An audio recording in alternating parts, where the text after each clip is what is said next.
Everybody, at the onset, I would like to thank you all for coming here for this event. Just briefly about myself, मैं जम्मू से ही हूँ. I am born and brought up in Jammu only. मेरा सारा initial school education Jammu से ही हुआ है. मेरा MBBS MS GMC Jammu से ही हुआ है. So I've been in NCR for last 12 years. So 2012 I went to Rajiv Gandhi for my super specialty and training in oncology and robotic surgery. And since then I'm working in NCR only. So briefly about my team at Paras. At Paras Hospital, Gurgaon, my team and we provide a comprehensive cancer care treatment for all the patients of cancer.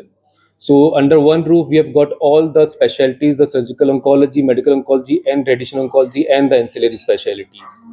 So मैं और मेरी team we specialize in robotic surgery. So अगर मैं robotic surgery की बात करूँ, so robotic surgery ने basically in last couple of decades it has revolutionized surgery, especially cancer surgery. So हम उन organs की surgery कर सकते हैं जो पहले possible नहीं थी. So particularly robotic surgery is very useful for cancers of the throat. गले के कैंसर होते हैं, टॉन्सिल के कैंसर, टंग बेस के कैंसर्स, लैरिंग्स के कैंसर्स. तो इनमें और कोई तरीका नहीं है सर्जरी करने का, तो robotic surgery is the only choice. उसके बाद आजकल हम बहुत ज़्यादा रोबोटिक सर्जरी कर रहे हैं फॉर थायराइड कैंसर्स. अगर थायराइड कैंसर्स की बात करें तो जो ट्रेडिशनल सर्जरी है उसमें एक गले में बड़ा सा स्कार आता है, उसके थ्रू सर्जरी की जाती है ओपन सर्जरी. ये स्कार देखने में बहुत ही बुरा लगता है कई कई टाइम, और कई बार स्कार की हीलिंग अच्छी नहीं हो पाती है. सो इसको अवॉइड करने के लिए robotic surgery is a very good mode.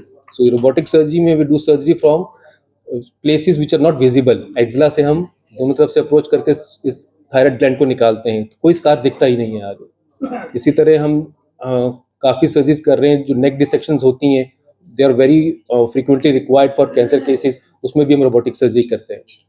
इसके अलावा अगर बात करें तो food pipe cancers, this is one cancer which we do a lot, और जिसमें रोबोटिक सर्जरी का बहुत ज़्यादा रोल है.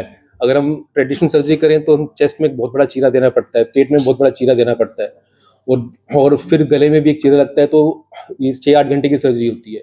इसको हम रोबोटिक सर्जरी से बिना किसी चीरे से स्मॉल स्मॉल की holes in the chest and abdomen हम इस सर्जरी को करते हैं, और एक स्मॉल सा इंसिजन आपके गले में आता है जहाँ से हम ट्यूमर को निकाल के वहीं पे नया जोड़ लगाते हैं. इसी तरह लंग कैंसर में भी रोबोटिक सर्जरी का बहुत बड़ा रोल है.